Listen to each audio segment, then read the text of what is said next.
मैंने आपको कई बार बताया है दोस्तों कि सबसे पहले कोई फैक्ट रेलेवेंट फैक्ट है या फैक्टिंग इशू है, ये देखा जाएगा।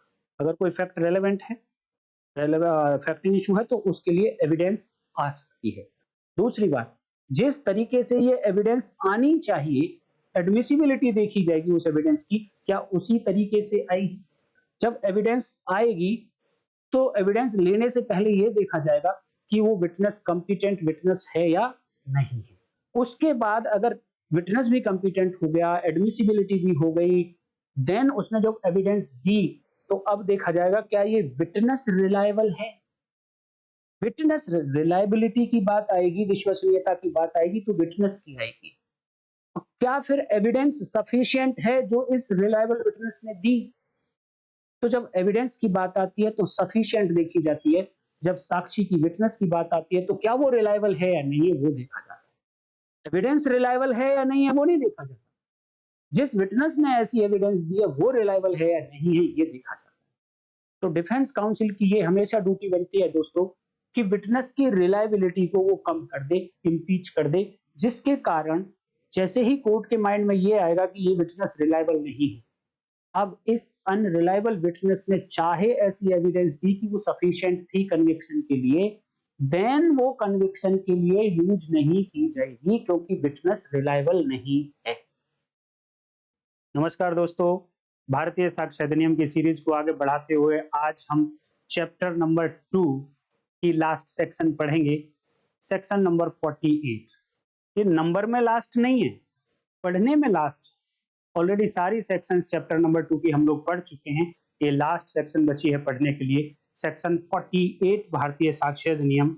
और यही सेक्शन पहले 53 capital A Indian Evidence act हुआ करती थी। अब ए लगा हुआ है तो इसका मतलब ये सेक्शन ओरिजिनली तो नहीं थी, ये बाद में ऐड की गई है। तो इसको ऐड किया गया 2013 क्रिमिनल अमेंडमेंट एक्ट के थ्रू, निर्भया कांड के बाद। तो इस सेक्शन पर मैं जाऊं उससे पहले आपको थोड़ा सा ब्रीफ कुछ बताना चाहूंगा। और दोस्तों, ये जो अभी ये सेक्शन है, इंपॉर्टेंट सेक्शन है रेप केसेस के लिए, मोलेस्ट्रेशन केसेस के लिए, जहां पर फीमेल विक्टिम विटनेस होती है। तो उस विटनेस के द्वारा जब अपनी एविडेंस दी जाएगी, तो देखिए, जनरली आप लोगों ने मूवीज में देखा होगा, अगर आप प्रैक्टिस में हैं तो आप लोगों ने एक्चुअल कोर्ट में भी ऐसा देखा होगा कि जब रेप विक्टिम होती हैं तो बहुत सारी विक्टिम्स तो इसलिए कंप्लेंट नहीं करती हैं रेप का, क्योंकि उन्होंने मूवीज में देखा होता है कि कोर्ट में उनसे ऐसे ऐसे क्वेश्चंस पूछे जाते हैं कि जो उनके साथ एक और कहीं ना कहीं रेप जैसा ही होता है। इतने घिनौने टाइप के क्वेश्चंस पूछे जाते हैं कि उनका आंसर देने में भी वो रेप विक्टिम बड़ा शर्माती है।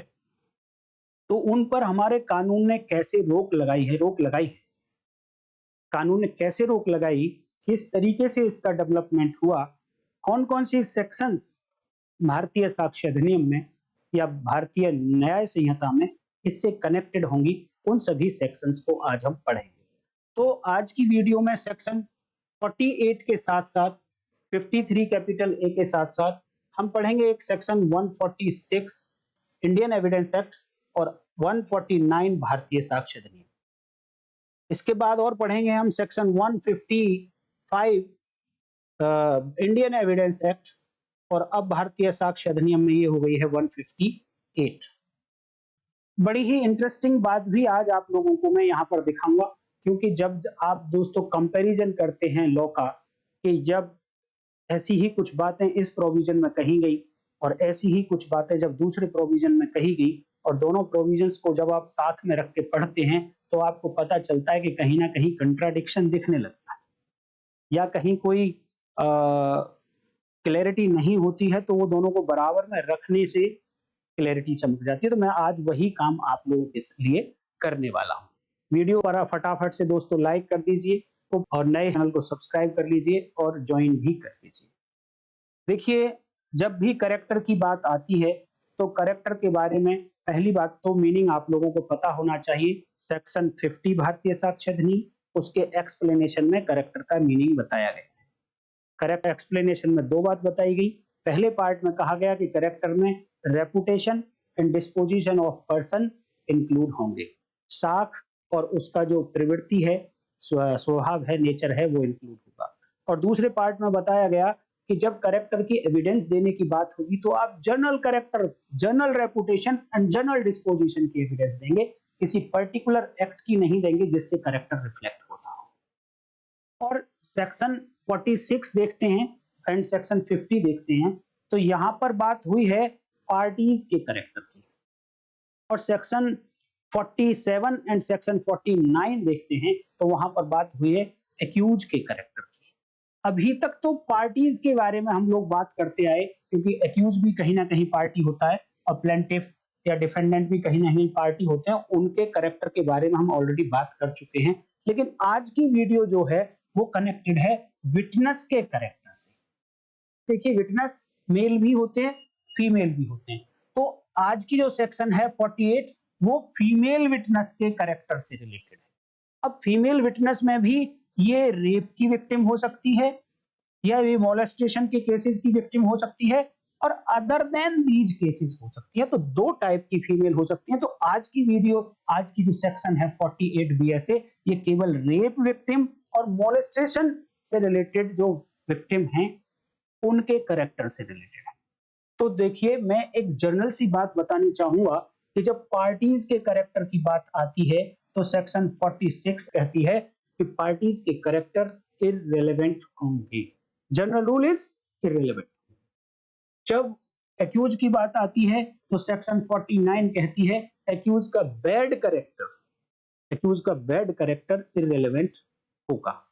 लेकिन जब विटनेस की बात आती है, विटनेस में भी फीमेल की बात आती है और फीमेल में भी रेप विक्टिम की बात आती है, तो एक सेक्शन हुआ करती है भारतीय साक्ष्य अधिनियम में 155। और 155 जो सेक्शन है, यहां इसका हेडिंग है इंपीचिंग ऑफ क्रेडिट ऑफ विटनेस, साक्षी की विश्वसनीयता पर अधिक्षेप, कि उसकी विश्वसनीयता को कैसे डाउन किया जाए, जिससे कि जो कुछ विटनेस ने बोला कोर्ट के सामने, कोर्ट उस पर रिलाय ना करे।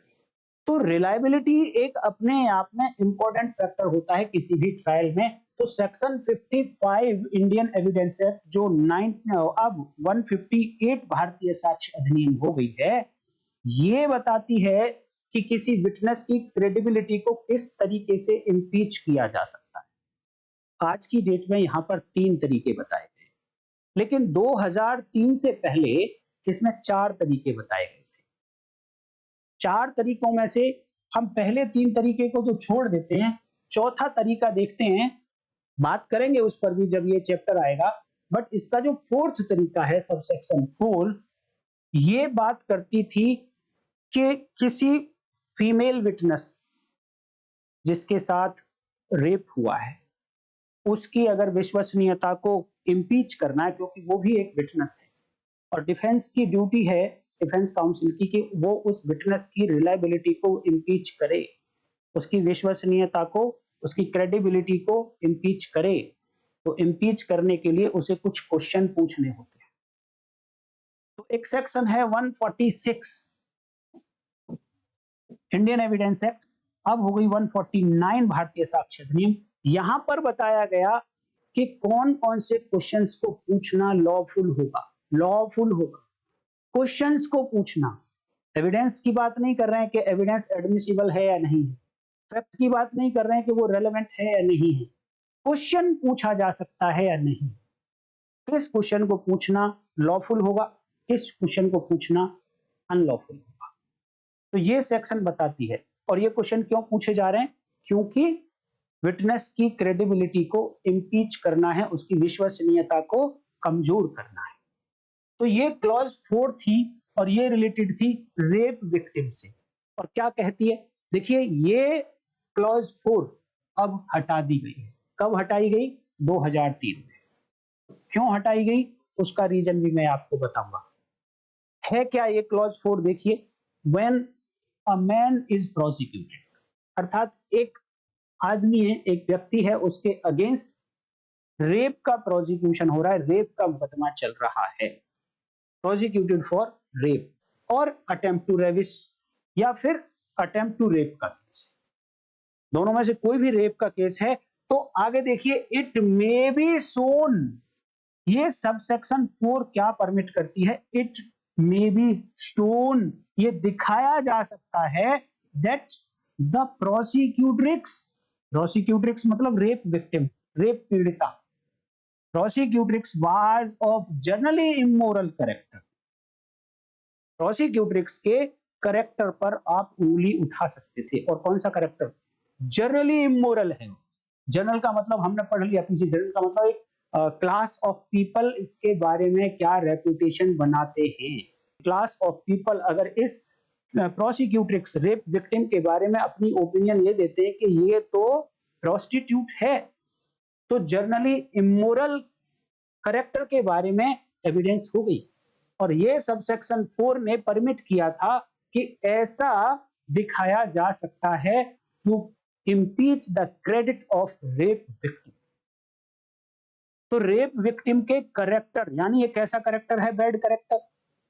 तो रेप विक्टिम का बैड करेक्टर कहीं ना कहीं एक तरीके से कहा गया कि आप इसके लिए एविडेंस दे देना, इसको शो कर देना, इट मींस इसके लिए क्वेश्चन पूछना भी अलाउड हो गया है। लेकिन कब तक था ये? 2003 तक था। लेकिन 2003 में ऐसी क्या प्रॉब्लम आई जो इसको हटाना पड़ा? तो देखिए, मैं आपको एक बात बताना चाहूंगा दोस्तों कि जब हमारे विटनेस की पार्टीज की बात आती है कैरेक्टर के रिगार्डिंग, या फिर एक्यूज की बात आती है कैरेक्टर के रिगार्डिंग, तो वहां बोला गया कि इनके कैरेक्टर और specially bad character are not relevant. क्या बोला गया? Bad character of parties are not relevant. लेकिन जब विटनेस की बात आई और विटनेस में भी फीमेल की बात आई, फीमेल विटनेस, और उसमें भी रेप विक्टिम की बात आई, तो वहां पर कह दिया गया कि भैया आपका बैड कैरेक्टर एक तरीके से कहीं ना कहीं रेलेवेंट हो रहा है। जहां बैड करेक्टर एक पर्सन का, बैड करेक्टर पर्सन का इररेलेवेंट बताया गया था, वहीं पर फीमेल का, रेप विक्टिम का बैड करेक्टर एक तरीके से रिलेवेंट बता दिया। तो हमारा article 15 Indian constitution, article 15 Indian constitution क्या कहता है? Clause 1 and 2, no discrimination, no discrimination on the basis of what? Religion, sex, etc etc। लेकिन यहां पर सेक्स के आधार पर क्या हो रहा था? सेक्स के आधार पर यहां डिस्क्रिमिनेशन हो रहा है कि फीमेल के बैड कैरेक्टर को आप अलाउ कर रहे हैं, जबकि इधर यहां पर जितनी पार्टीज हैं अगर ये मेल हैं तो इनके बैड कैरेक्टर को आप डिसअलाउ कर रहे हैं। तो 84th रिपोर्ट थी अपने लॉ कमीशन की, यही क्वेश्चन वहां पर उठाया गया था कि ये सेक्शन, कौन सी सेक्शन? 155 क्लॉज 4, जो आज की डेट में सेक्शन 158 है बट क्लॉज 4 नहीं है, इसको कहा कि ये अनकॉन्स्टिट्यूशनल है, इसको हटा दिया जाए। और यही रिकमेंडेशन बाद में आई 172 रिपोर्ट ऑफ लॉ कमीशन। इसकी रिपोर्ट के आधार पर 2003 में इस क्लॉज को 155 से डिलीट कर दिया गया। अब ये 2003 के बाद में ये सबसेक्शन नहीं थी, और इसका इम्पैक्ट ये होता है कि अब किसी रेप विक्टिम प्रोसिक्यूट्रिक्स के जनरल इमोरल कैरेक्टर के बारे में एविडेंस नहीं दी जा सकती थी। लेकिन ध्यान देना दोस्तों कि यहां पर जो ये सेक्शन है 154, ये विटनेसेस की क्रेडिबिलिटी को इंपीच करने वाले चैप्टर में है। लेकिन क्या ये बात इररेलेवेंट बनाई गई है कहीं पर? क्योंकि अगर यही बात इररेलेवेंट नहीं कहीं रेलेवेंट निकल कर आ रही होगी करेक्टर इनका, तो उसके बारे में एविडेंस दी जा सकती है। तो रेलेवेंसी का चैप्टर कौन सा है हमारा? सेक्शन 4 से लेकर सेक्शन 50 भारतीय साक्ष्य अधिनियम। तो इस बीच में कहीं इररेलेवेंट भी बनाया गया है क्या? यस, इसके लिए सेक्शन 48 है, जहां पर यही कुछ बातें, इसी तरीके की कुछ बातें इररेलेवेंट भी बनाई गई हैं। तो यहां पर एक बात तो ये आई कि जब विटनेस है हमारी रेप प्रोसिक्यूट्रिक्स, उसकी क्रेडिबिलिटी को इंपीच करना था, तो क्या हटा दिया गया है? अर्थात उसकी क्रेडिबिलिटी को इम्पीच करने के लिए आप जर्नल इमोरल कैरेक्टर नहीं दिखा सकते हैं, क्योंकि हटा दिया गया, पहले अलाउ किया था। दूसरी बात, क्या क्वेश्चन पूछना लॉफुल था 146 सबसेक्शन 3, आज की डेट में 149 सबसेक्शन 3 और इसका प्रोवाइजो। वहां पर प्रोवाइजो ये ऐड किया गया है दोस्तों, ये हटाया नहीं गया, ये ऐड किया गया है 2013 में, पहले ऐसा कोई प्रोवाइजो नहीं था। अब यहां पर इस सेक्शन का हेडिंग है क्वेश्चंस लॉफुल टू आस्क, कहां, किससे, किससे, विटनेस से। लॉफुल क्वेश्चंस जिनको पूछा जा सकता है विटनेस से, वो हर क्वेश्चन जो विटनेस की वेरासिटी को टेस्ट करने के लिए पूछा जा सकता है, वो हर क्वेश्चन, वेरासिटी मतलब सत्यता, कि ये विटनेस सत्य बोल रहा है या नहीं बोल रहा, इस बात को बाहर निकालने के लिए अगर कोई भी क्वेश्चन पूछा जा रहा है तो वो लॉफुल होगा। यही कहीं ना कहीं इस बात को जानने के लिए कि ये सच बोल रहा है या नहीं बोल रही है रेप विक्टिम, तो उससे ये क्वेश्चन कि उसका वो प्रोस्टिट्यूट है क्या, उससे ऐसा क्वेश्चन पूछना कि क्या ये बात सही नहीं है कि आप प्रोस्टिट्यूट हो, विटनेस से ऐसा क्वेश्चन पूछा जा रहा है, तो क्या ऐसा क्वेश्चन पूछना लॉफुल होगा? ये जबकि उसकी सत्यता को जांचने में हेल्प करता है, तो सेक्शन 149 अलाउ करती है कहीं ना, बट क्या ऐसा क्वेश्चन पूछना अलाउ होगा? तो पहली बात तो 158 में आज की डेट में ये क्लॉज ऐसी नहीं लिखी हुई, तो वहां से नहीं पूछ सकते। दूसरा 149 जो 146 हुआ करती थी पहले, क्या इसमें भी कोई चेंज किया गया है? हाँ, चेंज किया गया है, वो भी मैं आपको दिखाऊंगा। और सेक्शन 48 क्या कहती है इस बारे में, आज हमारा वही कोर सेक्शन होगा। तो चलते हैं सबसे पहले दोस्तों, सेक्शन 48 क्या कहती है। तो देखिए दोस्तों, ये रही सेक्शन 48, हेडिंग देखिए, एविडेंस ऑफ करेक्टर। सील के बारे में साक्ष्य देना है, और previous sexual experiences not relevant in certain cases. Certain cases मतलब कि कुछ ही मामले ऐसे होंगे जिनमें रेलेवेंट नहीं होगा करेक्टर की एविडेंस, या फिर प्रीवियस सेक्सुअल एक्सपीरियंस अगर किसी रेप विक्टिम का है तो उसकी एविडेंस कुछ ही मामले हैं जिनमें रेलेवेंट नहीं होगी। अदरवाइज इसका मतलब क्या ये है कि हाँ बाकी मामलों में रेलेवेंट हो जाएगी? देखिए, बाकी मामलों में रेलेवेंट नहीं बताई वो, बट हमें पढ़ना है कि किन मामलों में रेलेवेंट नहीं होगी, ये बताया गया। बाकी कहीं और रेलेवेंट होती हो, जहां फैक्टिंग इशू है वहीं पे रेलेवेंट है तो फिर रेलेवेंट है, अब उस पर तो हम कुछ नहीं कह सकते।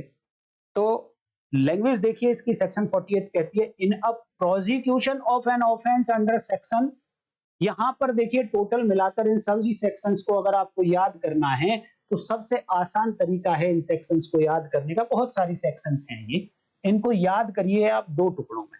एक सेक्शन याद करिए 64 से लेकर 71, और दूसरा पार्ट याद करिए सेक्शन 73 से लेकर 78। इस तरीके से बीच में दो सेक्शन गायब हो गई, 72 एंड 73। अदरवाइज सेक्शन 64 से लेकर 78 तक कंटिन्यू लिखी गई है ये सेक्शन, बीच में से दो सेक्शंस गायब कर दी। ये रेप विक्टिम प्रोसिक्यूट्रिक्स की आइडेंटिफिकेशन से लेकर दो सेक्शन थी तो वो हटा दी गई है, वो उसके ऊपर नहीं लगती है, एक्यूज के ऊपर। एक्यूज से रिगार्डिंग है ये दो सेक्शन, दो पार्ट में इस तरीके से आप याद कर लीजिए। ये रेप से रिलेटेड है पहली, ये पहला पार्ट, और दूसरा जो पार्ट है ये मोलेस्टेशन से रिलेटेड है। आप ध्यान देना दूसरे पार्ट पर भी। एक बड़ी इंटरेस्टिंग बात दिखाऊंगा मैं यहां पर, सेक्शन 48 में जब इररिलेवेंट फैक्ट बनाने की बात आ रही है तो मोलेस्टेशन से रिलेटेड सेक्शंस भी हैं। पूरा पढ़ना बहुत जरूरी है, बट मैं दिखाना चाह रहा हूं आपको। तो लिखा है in prosecution of an offence under these sections, और ये सेक्शंस किसकी हैं? भारतीय न्याय संहिता, जो पहले आईपीसी हुआ करता था, तो पहले यहां पर आईपीसी की सेक्शंस थी, 354, 354 ए, 354 बी, सी, डी और 376, 376 ए, 376 बी, इस तरीके से इतनी सारी सेक्शंस पहले आईपीसी की लिखी हुई थी। तो ये ऑफेंसेस कंप्लीट हो गए हो या इनकी अटेम्प्ट की हो, to attempt any such offence, तो दोनों के लिए एप्लीकेबल है सेक्शन 48, अटेम्प्ट के लिए भी और कंप्लीट कमीशन के लिए भी। तो वेयर अगली बात लिखी है, देखिए इस सेक्शन में भी सारी बातें नहीं है। देखिए रेप मामले में पिछली वीडियो में मैंने बताया था आपको कि अगर रेप का जो फैक्ट इन इशू है, एक ये है, एक्यूज ये कहता है कि हाँ मैंने इंटरकोर्स इस फीमेल के साथ किया है, बट इसकी कंसेंट से किया है। एक दूसरा मैटर हो सकता है जहां ये एक्यूज कहे कि जी मैंने तो इसके साथ कभी इंटरकोर्स किया ही नहीं। तो दूसरे मामले में कंसेंट कभी पिक्चर में ही नहीं आती, वो तो पहली ही स्टेज पर मना कर रहा है। लेकिन पहले मामले में जहां पर कहता है कि हाँ मैंने इंटरकोर्स किया है बट इसकी कंसेंट से किया है, तो वहां पर फीमेल की कंसेंट अपने आप में एक फैक्ट इन इशू। लेकिन जहां पर मना करता है कि मैंने इंटरकोर्स ही नहीं किया इसके साथ, तो वहां पर कंसेंट का मामला ही नहीं आएगा। तो ये सेक्शन 48 कौन से वाले रेप से रिलेटेड है? Where the question of consent is in issue. अगर कंसेंट का, सहमति का क्वेश्चन अगर इशू में नहीं है तो सेक्शन 48 पिक्चर में नहीं आएगी, क्योंकि वहां कंसेंट की एविडेंस नहीं है। तो क्या ऐसे मामले में जनरल इमोरल कैरेक्टर की एविडेंस दी जा सकती है? क्या प्रीवियस सेक्सुअल एक्सपीरियंस की एविडेंस दी जा सकती है क्या? देखिए अपना माइंड अप्लाई करिए, आप कमेंट करके भी बताइए, बट रोका तो नहीं जा रहा है। रोका जा रहा है केवल सर्टेन मामलों में, रेप केसेस होने के बावजूद भी, मोलेस्टेशन केसेस होने के बावजूद भी, केवल और केवल कहां तक ले आए घटाकर इसको? कंसेंट तक। दोस्तों कितनी बार मैंने आपको बताया है कि जब जब प्रोविजन में एडिशनल वर्ड्स ऐड होते चले जाएंगे, मान लो ये एडिशनल वर्ड्स, तो उसका प्रोविजन क्या लेंथ तो बड़ा हो जाएगा, लेकिन उसका मीनिंग नैरो हो जाएगा, छोटा हो जाएगा। अगर ये वर्ड नहीं होते कंसेंट वाले, तो रेप के मामले में फिर सारी बातों के लिए बैड कैरेक्टर का एविडेंस देना प्रोसिक्यूटर्स का, या उसके प्रीवियस सेक्सुअल एक्सपीरियंस का एविडेंस देना, फिर वो सारे मामलों में रिलेवेंट हो जाता। लेकिन आज की डेट में सेक्शन 48 कहती है कि जब केवल और केवल कंसेंट की बात होती होगी, कंसेंट क्वेश्चन में होगा, तभी सेक्शन 48 पिक्चर में आएगी, where the question is of consent is in issue, evidence of the character of the victim or of such person's previous sexual experience with any person shall not be relevant on the issue of such consent or the quality of consent। कुल मिलाकर क्या बात कही गई? यहां पर तीन part हैं इस सेक्शन में। पहले पार्ट में बताए गए कि ऑफेंस कौन कौन से हैं, दूसरे पार्ट में बताया गया कि इन ऑफेंसेस में से भी सारी बातें नहीं, केवल और केवल कंसेंट। और तीसरा पार्ट है कि क्या बात इररिलेवेंट बनाएगी। तो यहां पर दो बातें इररिलेवेंट बनाई गई कि इसका करेक्टर, इस विक्टिम का करेक्टर कैसा होगा, और या फिर दो बातें या और से जुड़ी हैं, इसका प्रीवियस सेक्सुअल एक्सपीरियंस, यानी पूर्व में इसका लैंगिक अनुभव रहा है। ऐसे फैक्ट के लिए एविडेंस नहीं दी जा सकती, बिकॉज बोला है shall not be relevant on the issue of, again बोला कि भैया कंसेंट के इशू के लिए इररिलेवेंट होगा, या कंसेंट की क्वालिटी कैसी थी उसके लिए इररिलेवेंट होगा। तो ये तीन पार्ट में आप इस सेक्शन को समझ सकते हैं। तो यहां पर देखिए ये 2013 में सेक्शन ऐड किया गया, और यहां पर रोकने की कोशिश की गई है कि अगर रेप विक्टिम प्रोस्टिट्यूट भी है तो आप उसके पैसे के बारे में एविडेंस नहीं दे सकते। जबकि सेक्शन 146 इंडियन एविडेंस एक्ट या 149 भारतीय साक्ष्य अधिनियम, जहां पर बताया गया कि कौन कौन से क्वेश्चंस लॉफुल होंगे, वहां पर सेकंड नंबर का क्वेश्चन है। पहला तो वेरासिटी टेस्ट करने के लिए था, सत्यता जांच करने के लिए, और दूसरा था ये जानने के लिए कि वो विटनेस अपनी लाइफ में कौन है और क्या है। ये जानने के लिए भी क्वेश्चन पूछा जा सकता है। अर्थात ये विटनेस अगर रेप विक्टिम है तो उससे ये जानने के लिए कि वो क्या पेशा करती है, क्या उसका काम है, ये जानने के लिए क्वेश्चन पूछा जा सकता है। तो उससे ये भी कहा, और देखिए क्रॉस में तो हाँ, जब बात होती है ये 146 वाली, ये क्रॉस एग्जामिनेशन की दौरान की बात है, और क्रॉस एग्जामिनेशन में लीडिंग क्वेश्चन भी पूछे जा सकते हैं। तो लीडिंग क्वेश्चन में तो ये आता है कि क्या आप प्रोस्टिट्यूट नहीं हो। ये 149 की क्लॉज 2 को सेटिस्फाई करता है, पूछा जा सकता है, लेकिन यहां पर इररेलेवेंट बनाया कि आप भाई मत पूछना, आप बिल्कुल मत पूछना। लेकिन इररेलेवेंट बनाने के बावजूद भी क्रॉस एग्जामिनेशन में कुछ क्वेश्चन ऐसे पूछे जा सकते हैं जो मैटर से रिलेटेड नहीं। 158 विटनेस की क्रेडिबिलिटी को इंपीच करने के लिए कुछ ऐसे क्वेश्चंस पूछे जा सकते हैं।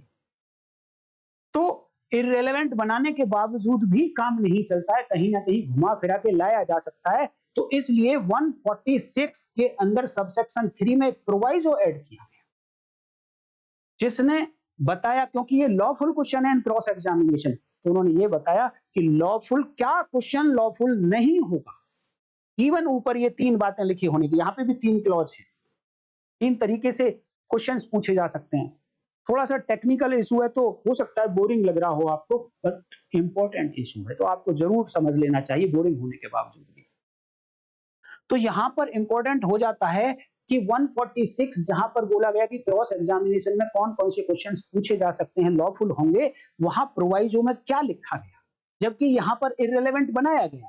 तो मैं आपको दिखाना चाहूंगा अब सेक्शन 146 यानी 149 भारतीय साक्ष्य अधिनियम। देखिए ये है सेक्शन 149 जो 146 हुआ करती थी। इसके अंदर 3 तरीके के क्वेश्चंस बताए गए हैं जो लॉफुल होंगे। हेडिंग देखिए, क्वेश्चंस लॉफुल इन क्रॉस एग्जामिनेशन, यानी जब प्रतिपक्ष क्रॉस एग्जामिनेशन कर रहा हो, प्रतिपरीक्षा कर रहा हो, तो उस दौरान कुछ क्वेश्चंस का पूछा जाना लॉफुल होगा। लॉफुल बोला जा रहा है, रेलेवेंट और इररेलेवेंट नहीं बोला जा रहा, क्योंकि ये चैप्टर ही अलग है, रेलेवेंट वाला और इररेलेवेंट वाला चैप्टर ही। तो इसलिए कुछ फैक्ट रेलेवेंट था या नहीं था, लेकिन ऐसा क्वेश्चन पूछा जाना लॉफुल होगा। यहां पर ये 3 बातें लिखी है कि उसकी सत्यता को जांचना है, वेरासिटी को चेक करना है, या ये डिस्कवर करना है कि हु इज और what is in his position in life, या फिर उसकी टू शेक हिज क्रेडिट। ध्यान देना, ये विटनेस की बात हो रही है, अभी केवल और केवल फीमेल विटनेस नहीं है, इसमें सारे विटनेस हैं, लेकिन किस तरीके की बात हो रही है देखिए। तीसरा पार्ट कहता है टू शेक हिज क्रेडिट, जो section 155 Indian Evidence Act corresponding to 158 भारतीय साक्ष्य अधिनियम भी कहती थी, to shake his credit by injuring his character, उसके कैरेक्टर को क्षति पहुंचाकर, उसके कैरेक्टर को नुकसान पहुंचाकर, विटनेस के कैरेक्टर को नुकसान पहुंचाकर उसकी क्रेडिबिलिटी को शेक अगर कर सकता है कोई क्वेश्चन, तो ऐसा क्वेश्चन पूछना लॉफुल होगा।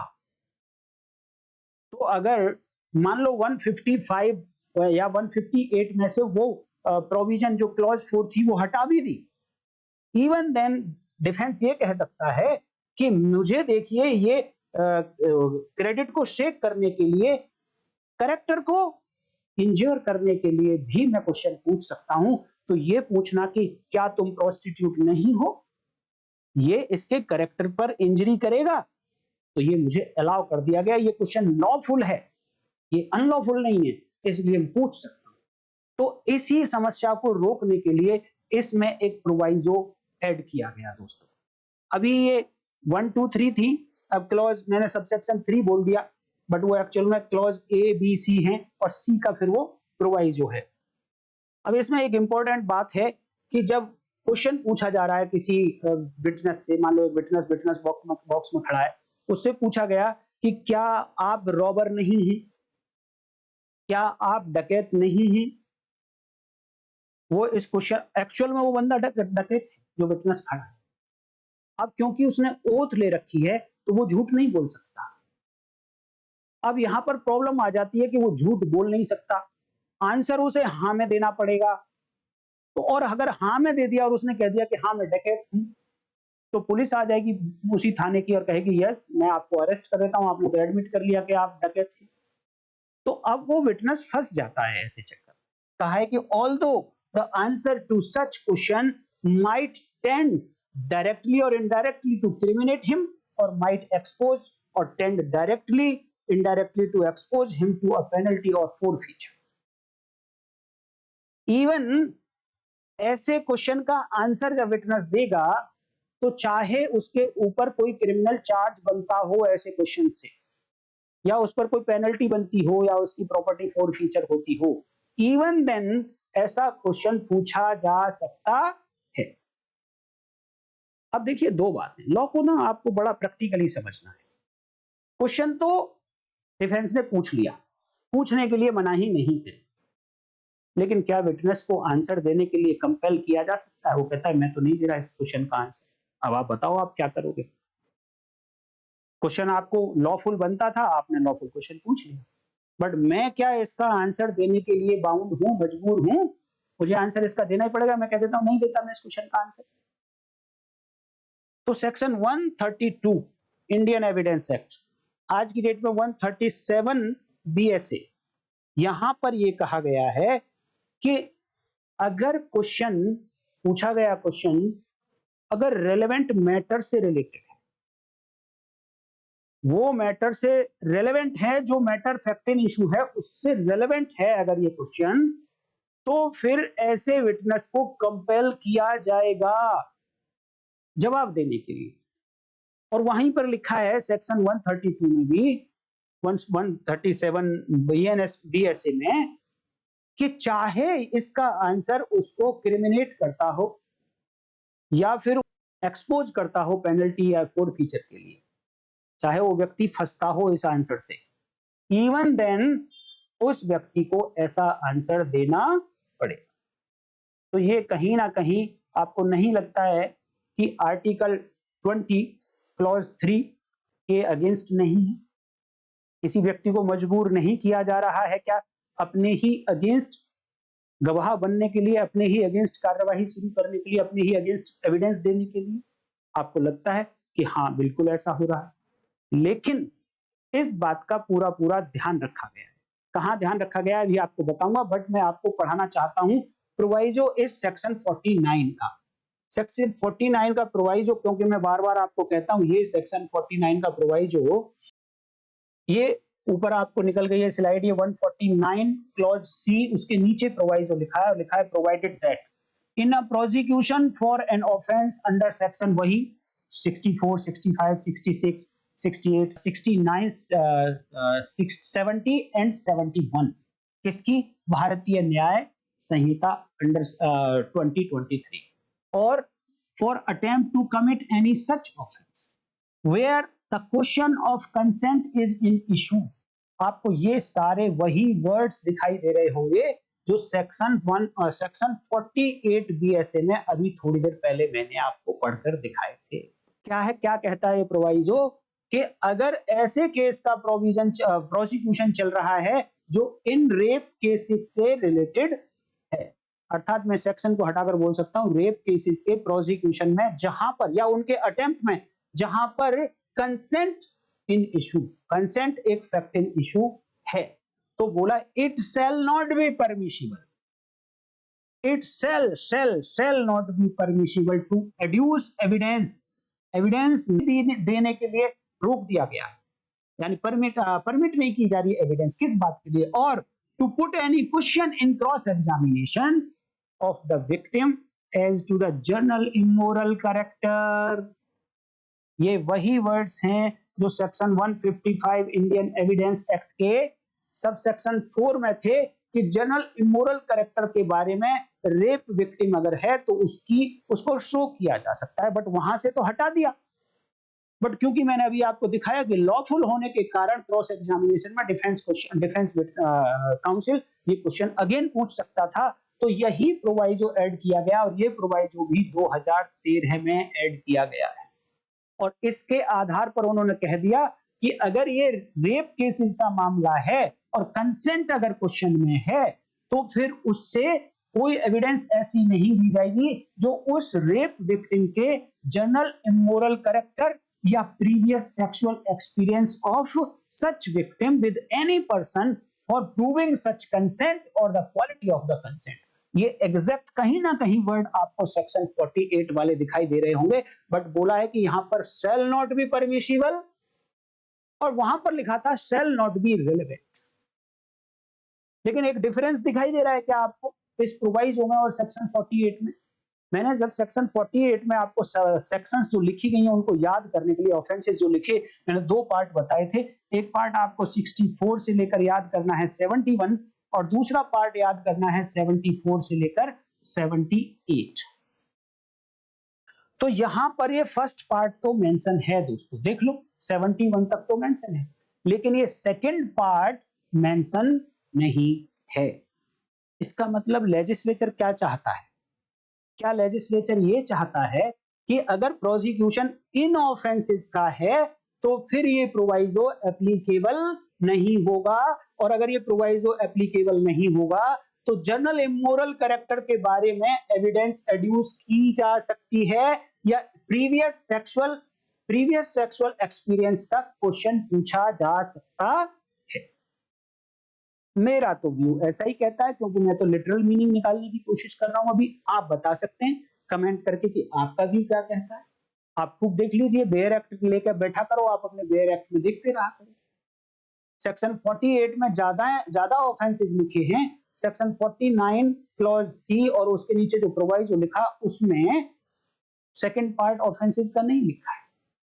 तो इसका मतलब तो सिंपल है कि ये जनरल इमोरल कैरेक्टर के बारे में, ये प्रीवियस सेक्सुअल ऑफेंसेस का क्वेश्चन और वो बैड कैरेक्टर जो है उनका कैरेक्टर के बारे में एविडेंस प्रोड्यूस करने की बात जो कही गई वो केवल और केवल इन्हीं ऑफेंसेस के लिए है, इनके लिए परमिसिबल नहीं है, इनके लिए परमिसिबल है। इस तरीके की इंटरप्रिटेशन आप कर सकते हैं। तो ये था दोस्तों सेक्शन 48 भारतीय साक्ष्य अधिनियम। जो इसके साथ हमने कौन कौन सी सेक्शंस पढ़ ली। आपने देखा होगा दोस्तों कि जब हम कोई सेक्शन पढ़ते हैं तो एक अकेली सेक्शन नहीं पढ़ते, उसके साथ हम बहुत सारी सेक्शंस पढ़ते हैं। तो इस तरीके से आप ये भी देख रहे होंगे कि हमने कितनी सारी सेक्शंस चैप्टर 2 पढ़ते पढ़ते कर दी हैं पूरी। आपको लगता होगा कि अभी केवल चैप्टर 2 पूरा हुआ है, बट एक्चुअल में आप देखेंगे तो हमारे कम से कम 5 चैप्टर पूरे हो गए, इतनी सेक्शंस पढ़ ली हैं। तो एक सेक्शन और भी कनेक्टेड है दोस्तों इससे। कौन सी सेक्शन कनेक्टेड हो सकती है? रेप विक्टिम से रिलेटेड है, भारतीय साक्ष्य अधिनियम में ही है, लेकिन मैं आपसे सिर्फ उसका नंबर मांगूंगा। लेकिन जब प्रिजम्पशन, मैं थोड़ा आपको हिंट देता हूं कि जब मैं प्रिजम्पशन पढ़ाऊंगा तब उस सेक्शन को फिर से पढ़ा। तो जब आप सेक्शन 48 के बारे में पढ़ें तो आपको 48 के साथ साथ 149 भारतीय साक्ष्य अधिनियम पढ़ना है, 158 भारतीय साक्ष्य अधिनियम पढ़ना है, और जहां 149 में स्पेशली आप कम से कम क्लॉज सी को जरूर मेंशन करिए, क्योंकि वहां पर कैरेक्टर को इंजर करने के लिए, कैरेक्टर की इंजरी करने के लिए, उसके क्रेडिट को, विटनेस के क्रेडिट को शेक करने के लिए ऐसा क्वेश्चन पूछा जा रहा है जो उसके कैरेक्टर पर इंजरी कर सके, और कैरेक्टर की सेक्शन है 48। तो 149 का क्लॉज सी जरूर मेंशन करिए। 155 उसके सब सेक्शन 4 बिफोर 2003 उसको भी मेंशन करिए, वहां से हटाया गया 2003 में। 149 में जो प्रोवाइजो ऐड किया गया 2013 में, और section 53 capital A Indian Evidence act जो आज की डेट में 48 है, ये ऐड की गई थी 2013 में निर्भया कांड के बाद।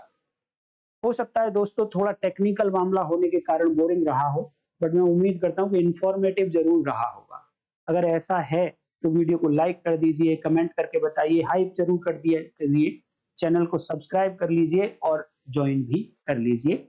और अब इस तरीके से चैप्टर नंबर 2 हमारा कंप्लीट हो चुका है। अब चलेंगे नेक्स्ट चैप्टर, बट उससे पहले मैं आपको कोशिश करता हूं कि एक वीडियो, और अगर आप कहें कमेंट करके बताएं तो वो हम लाइव सेशन रख सकते हैं। उसमें पूरे के पूरे चैप्टर 2 का ओवरव्यू मैं आप लोगों को देना चाहूंगा कि किस तरीके से आप इसको ध्यान रख सकते हैं।